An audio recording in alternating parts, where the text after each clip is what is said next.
अगर हम बीते 100 सालों पर नजर करें तो एक देश से दूसरे देश तक जाने की दूरियां अब बहुत कम हो गई है, क्योंकि जैसे जैसे विज्ञान का विकास हुआ है, नई नई तकनीकों और संसाधनों के द्वारा एक देश से दूसरे देश तक जाना आसान हो गया है।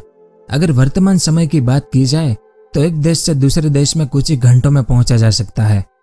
एरोप्लेन यानी हवाई जहाज एक ऐसा साधन है जिससे किसी भी देश तक आसानी से कम समय में पहुंचा जा सकता है। इससे पहले लोग जब जहाजों के जरिए दूसरे देशों में जाते थे तो उन्हें कई दिन जहाजों में ही बिताने पड़ते थे, तब जाकर वे दूसरे देश में पहुंच पाते थे। लेकिन आज ऐसा नहीं है। वहीं अगर हम वर्तमान समय में दुनिया के नक्शे को देखें तो पूर्वी हिस्से में बसे इस ऑस्ट्रेलिया से सुदूर बसे अमेरिका तक जाना अब बस कुछ ही घंटों का काम है। और आज लगभग दुनिया में ऐसा कोई भी देश नहीं है जहां पर एयरपोर्ट ना हो और जहां पर हवाई जहाजों का इस्तेमाल ना होता हो। आज हर देश का नागरिक एक से दूसरे देश तक जाने के लिए ज्यादातर एरोप्लेन का ही इस्तेमाल करता है। आज यूरोप, दक्षिण अमेरिका, एशिया, ऑस्ट्रेलिया सभी महाद्वीप एक दूसरे से हवाई यात्रा के जरिए कनेक्ट हो चुके हैं। एक महाद्वीप से दूसरे महाद्वीप पर जाने के लिए आपको हजारों फ्लाइट मिल जाती है। इसके अलावा आपको अपने शहर से दूसरे महाद्वीप के किसी शहर तक जाने के लिए भी कई फ्लाइट मिल जाती है। लेकिन जानकर आपको हैरानी होगी कि पूर्वी एशिया या पूरे एशिया महाद्वीप से दक्षिण अमेरिका महाद्वीप तक जाने के लिए आपको कोई भी सीधी फ्लाइट नहीं मिलेगी, यानी यहां से यहां तक।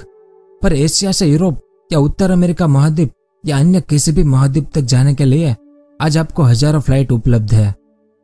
पर हमारे एशिया से यूरोप तक या उत्तर अमेरिका महाद्वीप तक या अन्य किसी भी महाद्वीप तक जाने के लिए आज हजारों फ्लाइट उपलब्ध है।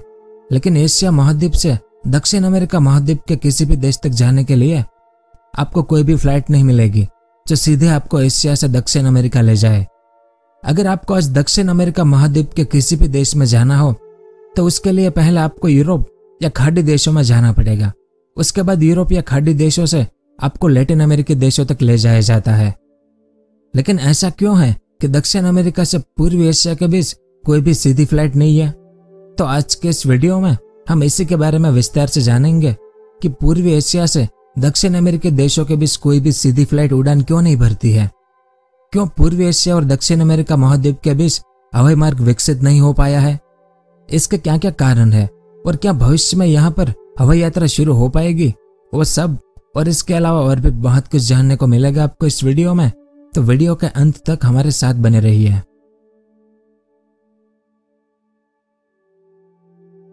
तो सबसे पहले हम दक्षिण अमेरिका महाद्वीप और पूर्वी एशिया महाद्वीप के बारे में थोड़ा बहुत जान लेते हैं ताकि आगे आपको समझने में आसानी हो। तो आज मौजूदा समय में दक्षिण अमेरिका में लगभग 424 मिलियन लोग रहते हैं, जो पूरी दुनिया की आबादी के लगभग 5% के आसपास है। जबकि एशिया महाद्वीप में 4.56 बिलियन लोग रहते हैं, जो पूरी दुनिया की आबादी का 58% है। असल में दोनों ही महाद्वीप आबादी के आधार पर सबसे बड़े महाद्वीपों में से एक है। वहीं हमारे एशिया महाद्वीप के देश दुनिया में सबसे तेजी से तरक्की करने वाले देश हैं, जबकि दक्षिण अमेरिका के देश भी तेजी से विकास कर रहे हैं। इतना ही नहीं, एशिया के देश चीन, जापान, भारत, रूस, इंडोनेशिया और सऊदी अरब दुनिया के सबसे बड़े विमान बाजार यानी एयरलाइन मार्केट वाले देश हैं। वहीं एशिया प्रशांत का एक क्षेत्र दुनिया का सबसे व्यस्त हवाई क्षेत्र है। और इतना ही नहीं, IAEA की रिपोर्ट के मुताबिक आने वाले सालों में दुनिया के 10 सबसे बड़े विमान बाजार वाले देशों में से 8 देश तो अकेले एशिया खंड के होंगे और इसके अलावा 2 देश दक्षिण अमेरिका के होंगे। और अगर वर्तमान समय में देखा जाए तो एशिया खंड के चीन, भारत, जापान, वियतनाम जैसे देशों से दक्षिण अमेरिका के देशों ब्राजील, कोलंबिया, पनामा जैसे देशों के साथ अरबों डॉलर का व्यापार भी होता है। और ज्यादातर लोग एक दूसरे के पर्यटक क्षेत्रों में घूमने भी पहुंच जाते हैं। लेकिन इसके बावजूद भी इन देशों के बीच कोई भी वाणिज्यिक एयरलाइन नहीं है और ना ही कोई भी सीधी एयरलाइन पूर्वी एशिया से सीधे दक्षिण अमेरिका देशों तक जाती हो, क्योंकि पूर्वी एशिया के देश चाहते हुए भी अपने हवाई जहाजों को दक्षिण अमेरिका के देशों तक सीधी उड़ान नहीं भरा सकते हैं। इनकी फ्लाइट घूमती हुई यूरोप और खाड़ी देशों से दक्षिण अमेरिकी महाद्वीप तक पहुंचती है। वहीं दक्षिण अमेरिका के मात्र 4 ऐसे देश हैं जिनके लिए फ्लाइट एशिया प्रशांत क्षेत्र से उड़ान भरती है, जिसमें क्यूबा, मेक्सिको, पनामा और ब्राजील जैसे देश के लिए सप्ताह में लगभग 22 बार चाइना से फ्लाइट उड़ान भरती है। इसके अलावा कुछ फ्लाइट जापान या दक्षिण कोरिया से भी उड़ान भरती है। वहीं सभी फ्लाइट को स्टॉप ओवर यानी किसी हवाई अड्डे पर रुकने की आवश्यकता होती है। जैसे चीन की हेनान एयरलाइंस को भी बीजिंग से मेक्सिको जाने वाले रास्ते पर तिजुआना में ट्रांजिट बनाना पड़ता है, तो क्यूबा जाने वाली फ्लाइट को मॉन्ट्रियल में रुकना पड़ता है। यानी कुछ एयरलाइन सीधे मेक्सिको या क्यूबा जाती है, लेकिन कोई भी एयरलाइन सीधे दक्षिण अमेरिकी देश में प्रवेश नहीं करती है और मेक्सिको को ही दक्षिण अमेरिका का गेटवे कहा जाता है। लेकिन इस आधुनिक युग में जब लोग एक उड़ान से चांद पर पहुंच गए हैं, तो फ्लाइट सीधे पूर्वी एशिया से दक्षिण अमेरिका तक क्यों नहीं जा सकती है? इसके क्या क्या कारण है? तो पूर्वी एशिया से दक्षिण अमेरिका के देशों तक कोई भी सीधी फ्लाइट ना होने के प्रमुख 2 कारण हैं, जिसमें पहला कारण है भौगोलिक स्थिति। तो भौगोलिक रूप से दक्षिण अमेरिका और एशिया के बीच की दूरी सबसे ज्यादा है। अगर आसान शब्दों में कहें तो पूर्वी एशिया के देश दक्षिण अमेरिका के देशों से दुनिया में सबसे ज्यादा दूरी पर स्थित है। असल में दक्षिण अमेरिका और एशिया एक दूसरे के एंटीपोड है। एंटीपोड का मतलब होता है कि पृथ्वी पर अगर कोई काल्पनिक रेखा खींची जाए तो एक रेखा पर एक देश स्थित होता है, तो दूसरी रेखा पर दूसरा देश, जो एक दूसरे के बिल्कुल विपरीत स्थिति पर होते हैं, उन्हें एंटीपोड कहा जाता है। तो दक्षिण अमेरिका और एशिया अनिवार्य रूप से एंटीपोड पर स्थित है। इस मैप में आप देख सकते हैं कि अर्जेंटीना और चिली मंगोलिया और चीन के लगभग विपरीत है। फिर ताइवान भी पराग्वे के विपरीत है। फिर फिलीपींस ब्राजील की दूसरी तरफ है, जबकि इंडोनेशिया कोलंबिया और वेनेजुएला के विपरीत है। तो एंटीपोड के आधार पर आपको लैटिन अमेरिकी देश मेक्सिको ही एशिया के सबसे करीब मिलेगा, जिस कारण से मेक्सिको को लैटिन अमेरिकी देशों और दक्षिण अमेरिकी देशों का प्रवेश द्वार कहा जाता है। फिर पूर्वी एशिया और दक्षिण अमेरिका के बीच सीधी फ्लाइट शुरू न होने की दूसरी वजह है विमानन प्रौद्योगिकी का अधिक विकसित न होना, यानी एविएशन टेक्नोलॉजी का अभाव। तो आज मौजूदा समय में चीन की राजधानी बीजिंग पूरे एशिया खंड का सबसे व्यस्त हवाई अड्डा है, जबकि ब्राजील का साओ पाउलो दक्षिण अमेरिका का सबसे व्यस्त हवाई अड्डा है। अगर इन दोनों व्यस्त हवाई अड्डों के बीच में अगर सीधी उड़ान होती है तो दोनों ही देश के लिए बहुत ही अच्छी बात है। लेकिन यहाँ पर सीधी उड़ान बहुत ही महंगी और कठिन है, क्योंकि बीजिंग और साओ पाउलो के बीच की दूरी 17,596 किलोमीटर है, जो विमानन प्रौद्योगिकी की भाषा में कहें तो विमानों की क्षमता से ज्यादा है। क्योंकि वर्तमान समय में फ्लाइट्स के द्वारा दुनिया की सबसे लंबी दूरी सिंगापुर से न्यूयॉर्क तक की है। इनके बीच की दूरी 13,290 किलोमीटर है, जिसमें विमान को 18 घंटे और 25 मिनट का समय लगता है।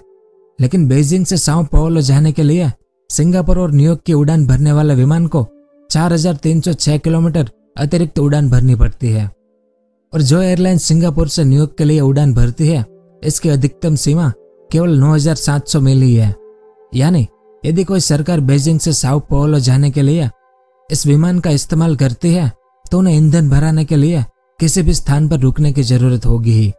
यानी इन 2 हवाई अड्डों के बीच में किसी भी फ्लाइट को रूस में फ्यूल भरवाने के लिए रुकना पड़ेगा, और रूस फ्लाइट के अधिक शुल्क लेने के लिए जाना जाता है, जो किसी भी फ्लाइट के टिकट की कीमत को और बढ़ा देता है। तो इस कारण से एक नॉर्मल फ्लाइट में टिकट के दाम भी लगभग 5 गुना बढ़ जाते हैं। तो इतने महंगे टिकट पर कोई भी यात्री यात्रा नहीं करना चाहेगा। और वर्तमान समय में ईंधन भरे बिना इतनी दूर तक किसी भी फ्लाइट में उड़ने की तकनीक अभी तक उपलब्ध नहीं हुई है।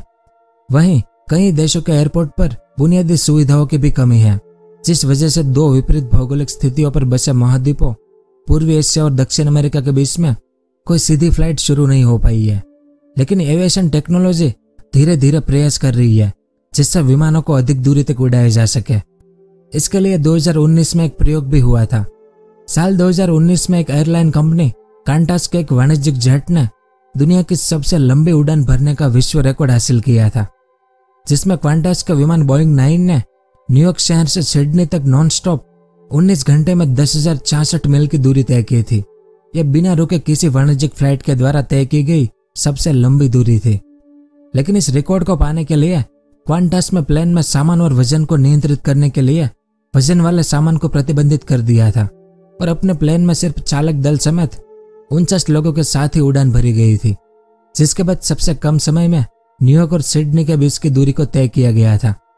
फिर भी एक विमान में इतनी कमियां करने के बाद भी एक विमान के लिए सीधे बीजिंग से साओ पाउलो जाना नामुमकिन है, और ना ही कोई एयरलाइंस कंपनी बहुत पैसा खर्च करके ऐसे हवाई मार्ग का निर्माण करना चाहेगी जिससे सीधे चीन से दक्षिण अमेरिका पहुंचा जाए।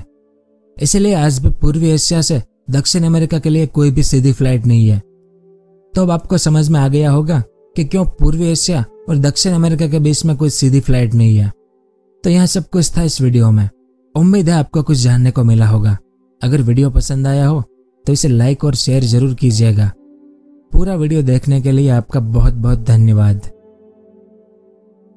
अगर आपको इस तरह के इंफॉर्मेटिव वीडियो देखना पसंद है तो हमारे इस चैनल को सब्सक्राइब करें और हमारी नई वीडियो सबसे पहले देखने के लिए इस बेल आइकन को भी जरूर दबाएं।